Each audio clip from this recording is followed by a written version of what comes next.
live in a world that prides itself on being post-religious or secular, where religious beliefs are often seen as outdated or unscientific. And in this landscape, being openly religious is sometimes regarded as a sign of ignorance or an unwillingness to use your brain.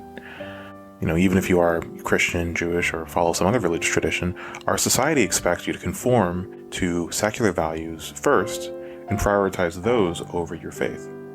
The message is pretty loud and clear. Your faith is only tolerable insofar as it is subservient to your commitment to secular values, i.e. you can worship your little random gods so long as you first burn incense to Caesar. If you've seen the previous video I made, I discussed how in our modern world, sexual expression in its various forms has dethroned God in the Western world as the most transcendent thing in our culture. During a conversation with my wife recently, I casually remarked that this sentiment is not figuratively, but literally Satanism. And I'm being very intentional with my words here. Sex in the place of God, that's literally satanic. And the more I thought about it, the more I studied Satanism, the more I began to notice other values in our world that are blatantly satanic. It's interesting that earlier I mentioned how in our world you can be Christian or Jewish as long as you're secular first and embrace these secular values, usually pertaining to radical openness or moral relativism, secular materialism, among other things. But it's odd to think that a system which prides itself on being non-religious can have a quasi-unified set of values. I don't think we're as free of religion as people think we are. I've come to the conclusion that secularism and irreligion is itself just a religion, one that is deeply, thoroughly satanic.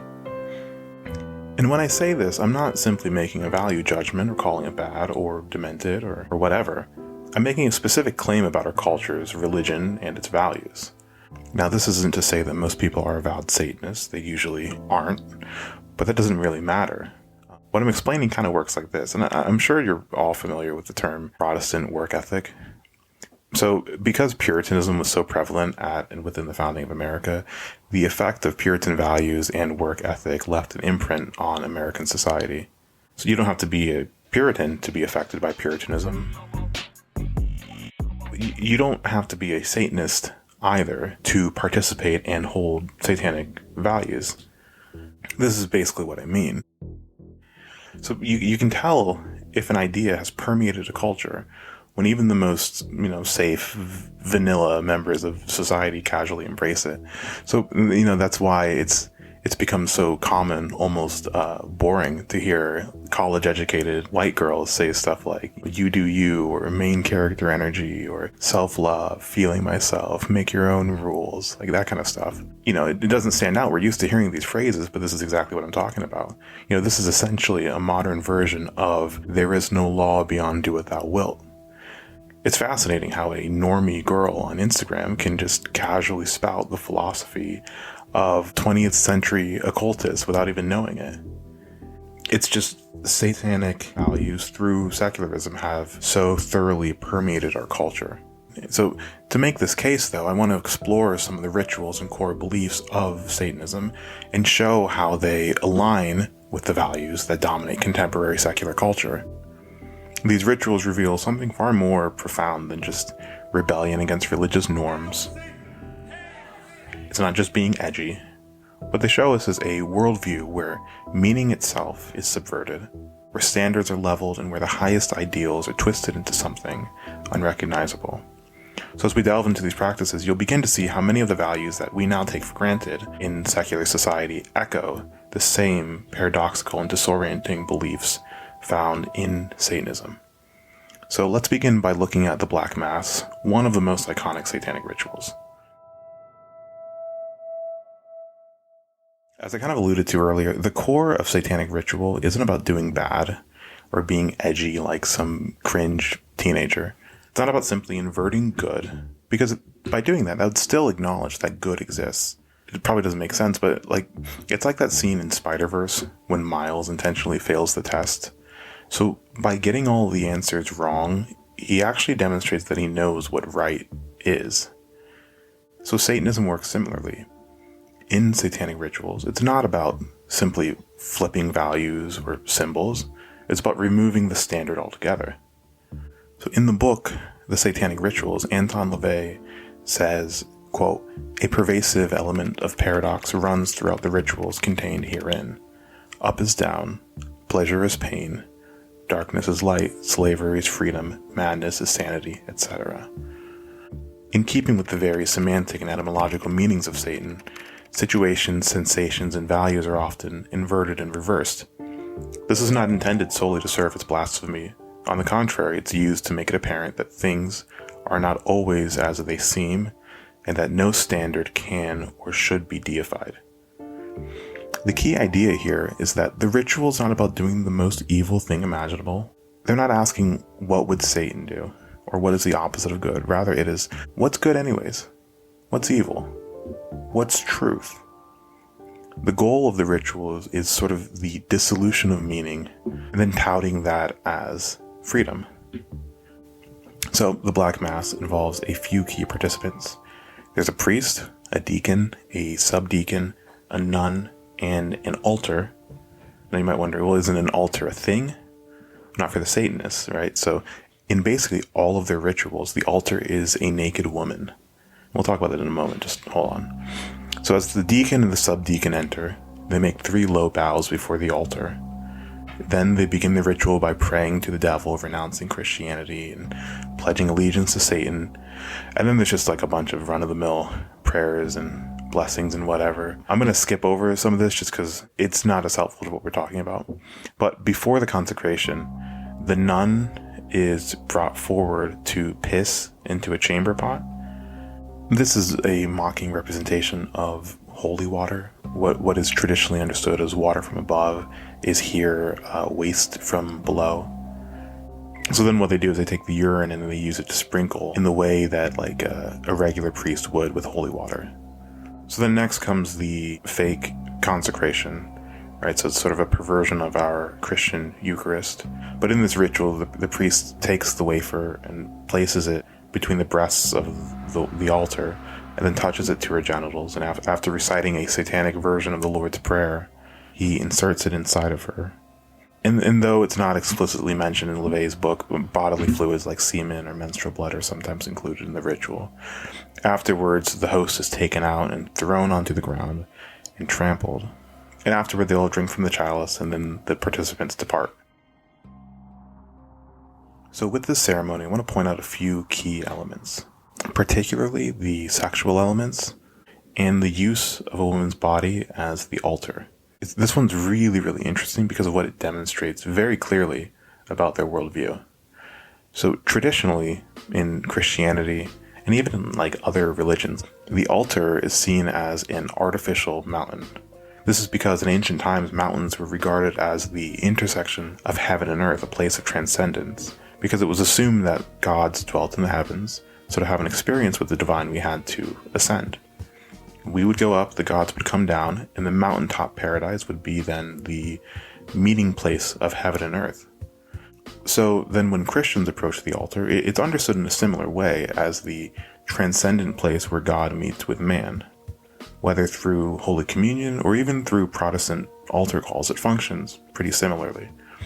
So then what are the Satanists communicating by using a naked woman as the altar, performing the ritual between her legs, as it describes in the book? Well, they're demonstrating that within their worldview, transcendence, the meeting place between heaven and earth, where man meets the divine, is found in the sexual act. And also not only that, but in being in the dominant sexual position as well. You see, for them, sex is the pinnacle of human expression. If there's no divine, then sexual expression becomes the central sacrament, as demonstrated by the desecration of the host, whether by touching it to the genitals of the altar and the priest, or by covering it with bodily fluids. You know, this is quite literally putting sex and sexual expression in the place of Christ himself. As I mentioned in my previous video, this is reflected in our modern world very clearly. When there's no God, in our highly individualistic culture, people will orient their lives around that which brings them most pleasure, which is inevitably sex-related. Our world treats sexuality as a core part of self-actualization. Just like a quick example would be, like, that's why we view dying a virgin as like synonymous with living an unfulfilled life. What are you, 25? I'm 40. Holy shit, man, you got to get on that. Here's the strange part, though. Within their ritual, they can't just let sex stand as the highest thing without undercutting it. You know, as I said, Satanism isn't about being edgy for its own sake. It's much more nuanced than that. So sex and love, when properly oriented, can point to a greater love found in God. This is similar to what's shown in the Divine Comedy, where Dante's desire for Beatrice leads him to reverence for the Mother of God, which leads him to love for Christ. It's basically the same path Levin took in Anna Karenina. But here's the interesting thing, though.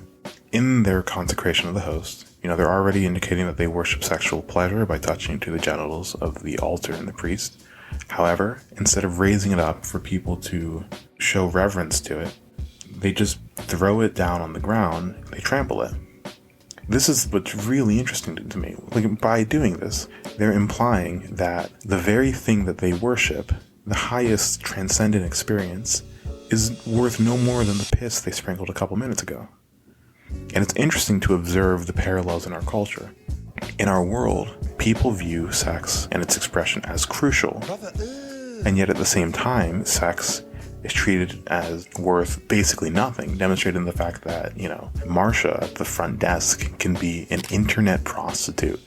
And no one who holds these secular values will care whatsoever because, well, so long as it makes her happy. If it works for you, then that's fine. And I will never say to your face, like, you are lying to yourself about it, because I'm sure that there's some people that just, like, genuinely don't care and they have a good experience with it. Or here's another one. Sexual expression is seen as so meaningless that middle to upper class white women can go to the grocery store in what is essentially men's underwear.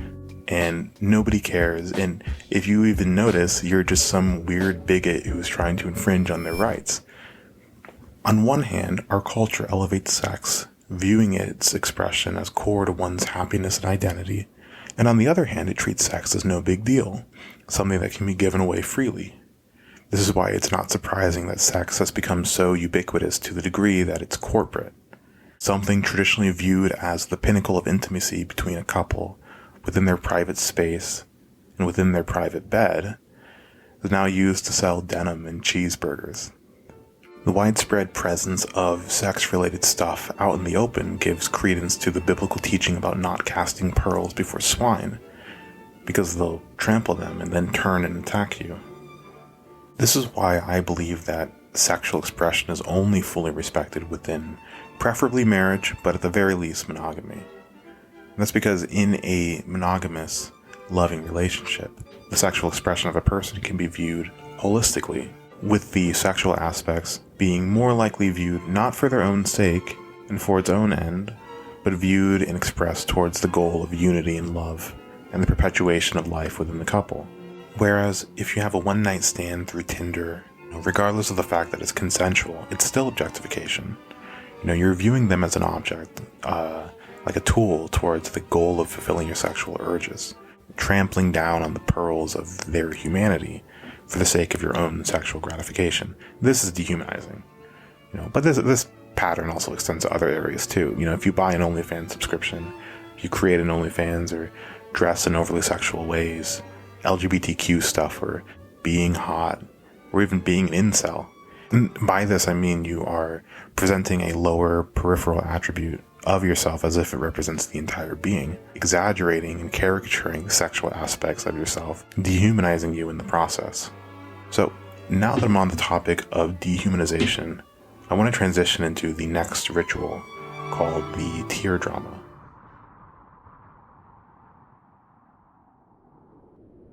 The book states, quote, "The substance of the Tierdrama is the admission of one's quadruped heritage.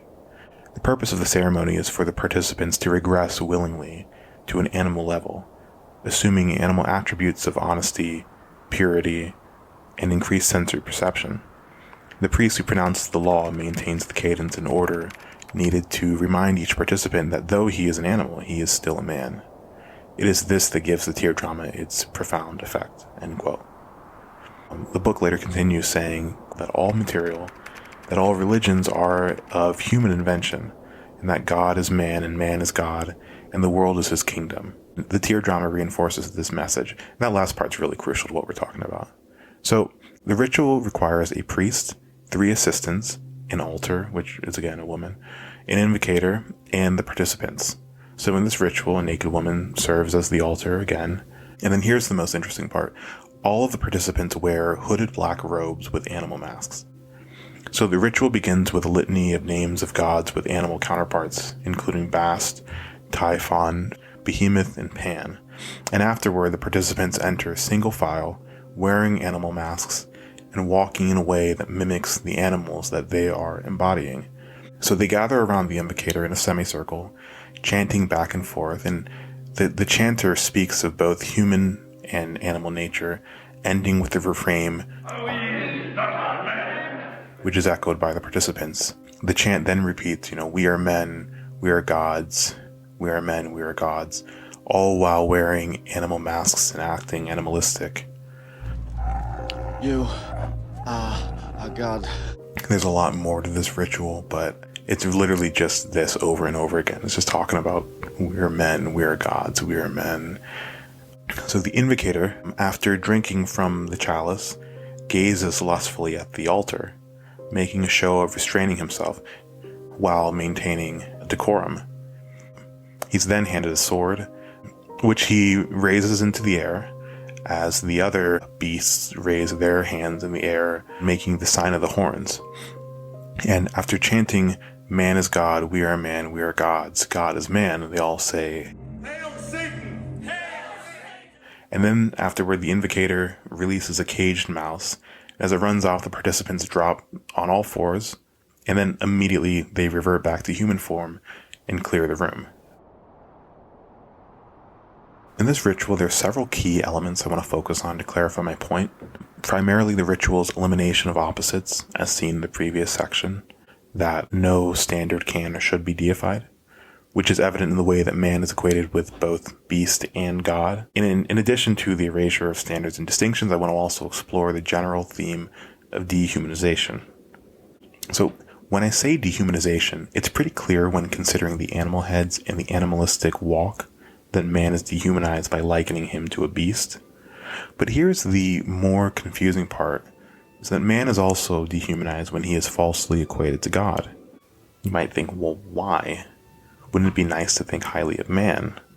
Well, I don't think so. By detaching man from the Christian idea of the imago Dei, being made in the image of God, and by replacing God with, humanism, we end up with this sort of yo-yo effect of man being perceived as beast and man being perceived as God, and often simultaneously. And you see this manifest through society, where human reason and ingenuity becomes the thing that unites society and becomes the guiding principle. We worship and idolize humanity in abstract, and then this results in unattainable ideals such as those seen in communism or utopian capitalism. Secular humanism ultimately fails because it bases its ideals on imperfect beings, reducing humanity to mere potential, and worshipping the idea of man for his progress towards a far-off ideal future. And inevitably this leads to contempt for regular individual men as they are in the present. As I said, it's like a yo-yo of man as God to man as beast. A simpler but palpable example of this dehumanization can be found in popular romantic music.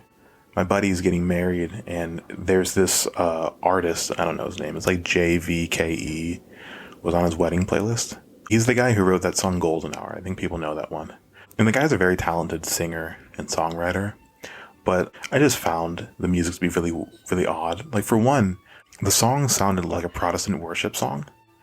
And additionally, the lyrics are very, very weird, because he talks about romantic love as if it is the thing that you worship, right? It's the thing you orient your life around, which is basically the same thing as saying that he's making romantic love his religion. And then here's the most interesting part about all of this, though. There's a video on YouTube that pairs two of his most popular songs. And in one of the songs, he refers to his lady as his Garden of Eden. And in the other song, he refers to her as his, quote, angel of light, which is weird. And this might sound like I'm being pedantic because it's just poetic language or whatever, but no, this is consistent with what I've been saying for the past 20 minutes. For her to be his Garden of Eden, that would mean that she is his transcendent place. She is a place where he interacts with the divine. That's what the Garden of Eden was. So he's basically calling her his altar. right? And then in the song Golden Hour, he literally refers to her as his angel of light. Now, when I heard that, that was weird, and I double-checked to make sure. The only time in the Bible when the phrase angel of light is mentioned is in reference to the devil, and which is also ironic considering that the passage is an exhortation to not give in to demonic deception, even if it appears good. But this pattern is consistent throughout contemporary romantic music, where love is worshipped to the point of dehumanizing them. It creates an unrealistic expectation that inevitably leads to heartbreak, where one partner falls short of fulfilling the other's ultimate desires. Which is why it's so interesting that these two songs are paired back to back in this particular video, in which in one, he talks about my angel of light, where in the other one, he says, my lover is a snake. Again, it's the yo-yo effect of angel, man as God, to man as beast. I think all of this is predicated on a rift between body and mind. In our world, we tend to overemphasize the soul or the spirit as if this is what makes someone a human being. For us, all that matters is what you think in your head rather than what you do. You know, this is why a lady can have sex with 100 people in a day and she'll be confused why she feels shitty. You know, we think that the body doesn't matter, as if we're just brains on a stick. For us, instead of viewing man as a unity of heaven and earth, a synthesis of mind and body, rather you are this tension between beast and God. As I said, a brain on a stick, or a spirit, a ego in essence trapped in a stupid monkey body. This disconnect is visible in the way that people treat their bodies, whether through sex-related stuff, or the obsession with youth and appearance. Modern culture treats the human body with contempt, or at the very least, as if it's just some incidental, non-important aspect of who you are. This can be seen, I think, most clearly in modern gender issues, specifically in the non-binary stuff. I think it's most clear. So the concept of non-binary, to put it plainly, is just, it's like objectively kind of dumb. With the exception of rare genetic mutations, which isn't what's being claimed, being human presupposes being male or female. So to say that you are outside of the gender binary is to reject a core part of being human. Which is why it's no surprise symbolically why people who identify this way often present in a very, for lack of a better word, monstrous or ghoulish kind of way. It's this tension between a contempt for the physical body and deifying the abstract self. You know, it's a lot like the beast gazing lustfully at the altar whilst making a show of proudly restraining himself.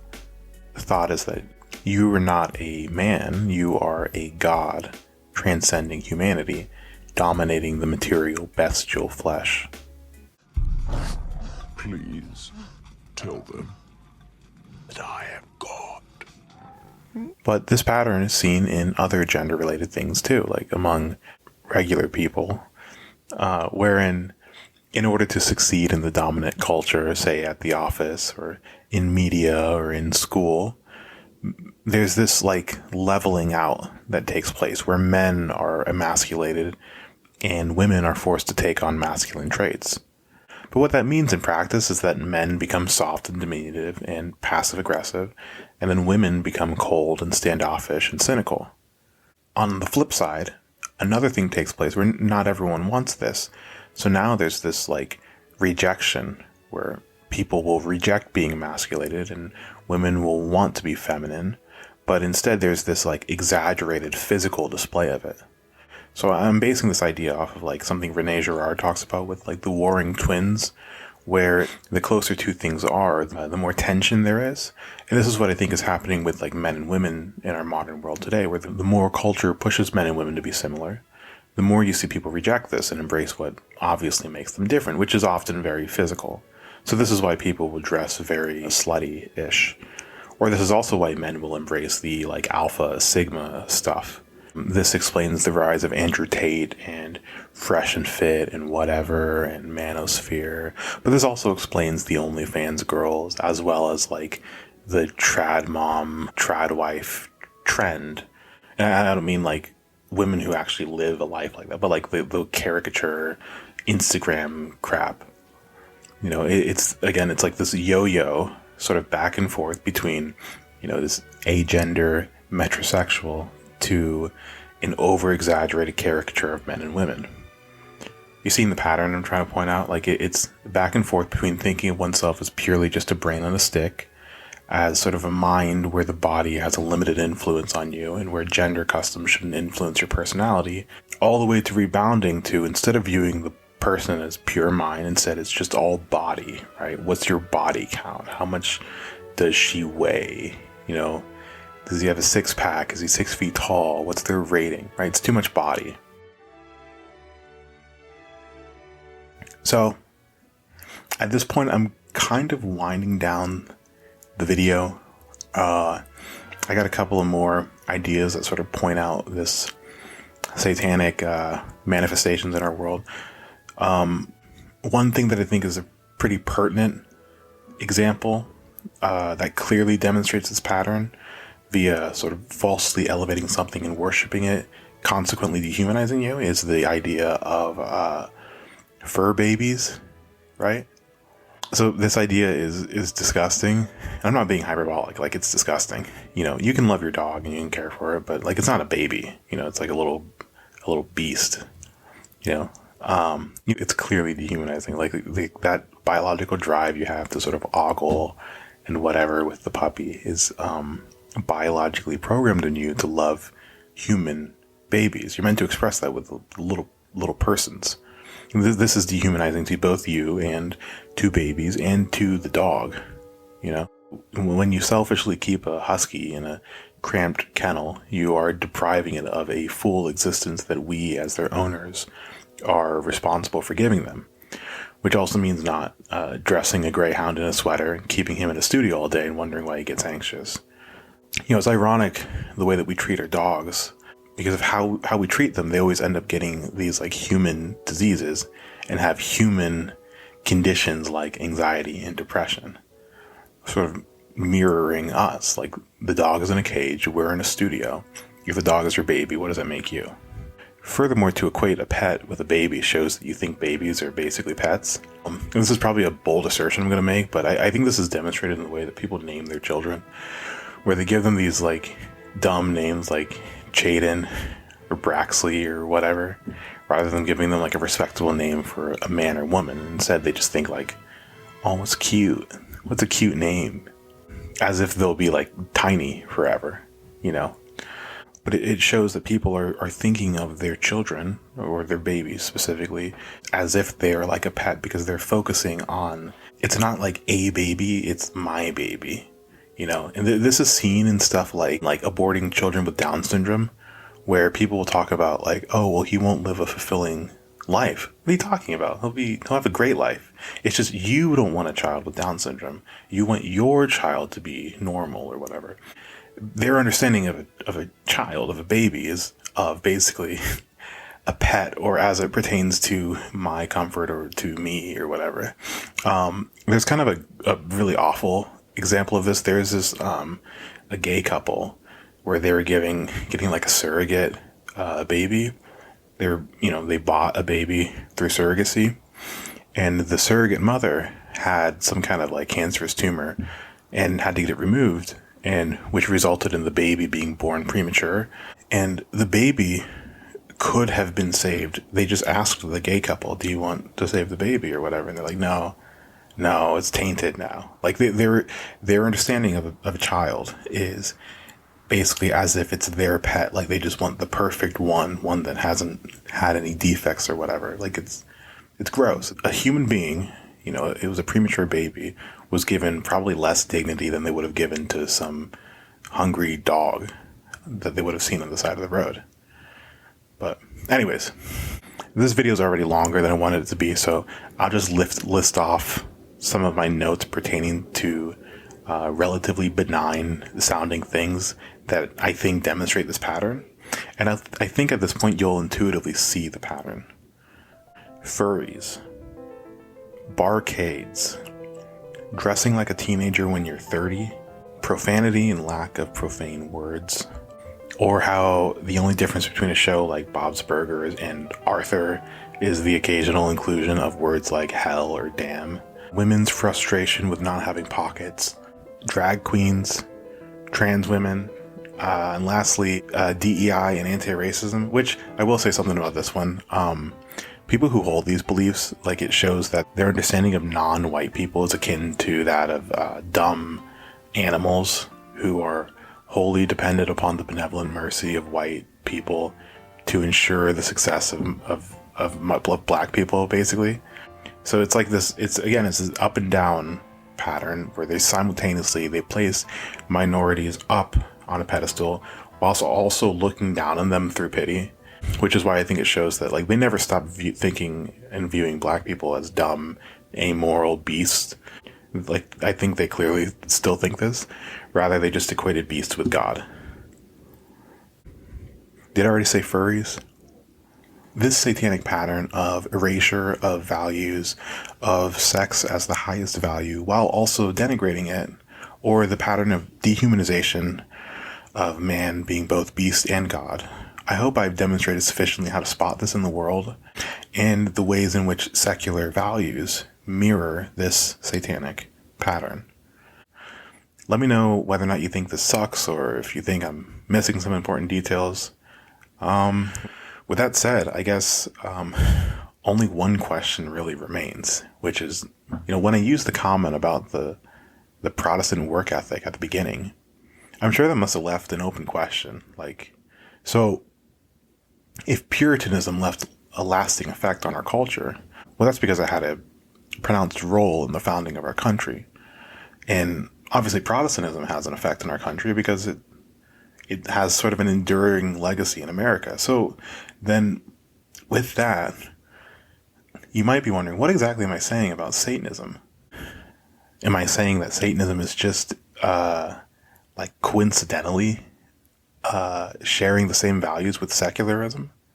Or am I arguing that Satanism had a pronounced and enduring role in, I guess, our nation's history?